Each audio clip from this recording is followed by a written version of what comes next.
building. So how did MMUN, or Youth for a Better World, begin? It was one of those serendipitous moments. I was invited to accompany my husband to a dinner. And in the beginning of the conversation, the ambassador asked about me and my background. I told him I was a Montessori educator. And then he asked me a question that changed my life. He said, "Is there a Montessori Model United Nations program?" I thought, no, I've never heard of one. Now, it's interesting that he would ask me that question. Of course, he knew I was a Montessori educator, but as a UN ambassador, he's a big proponent of Model UN as a kind of training ground for future leaders and ambassadors.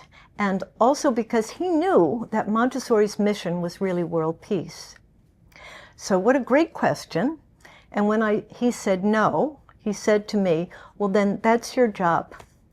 But if you accept it, I'll make sure you have access to the United Nations." So it's one of those offers you can't refuse.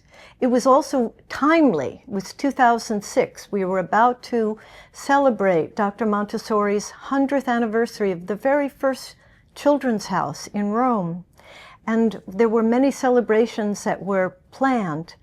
And so in my mind, I thought Dr. Montessori was a member of UNESCO, a founding member, and how amazing it would be to have students at the UN at her 100th anniversary. What a tribute to Dr. Montessori's vision.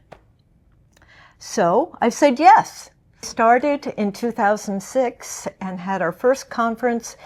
I reached out to all of my possible contacts, Montessori contacts, and we actually had 400 students that very first year.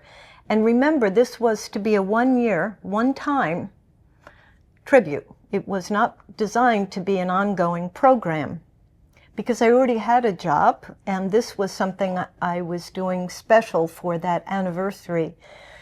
And instead, the teachers and the students really asked us, "You have to continue. This needs to go on." And that's really how it rolled. So it was never meant to be more than a one-year, one-time experience.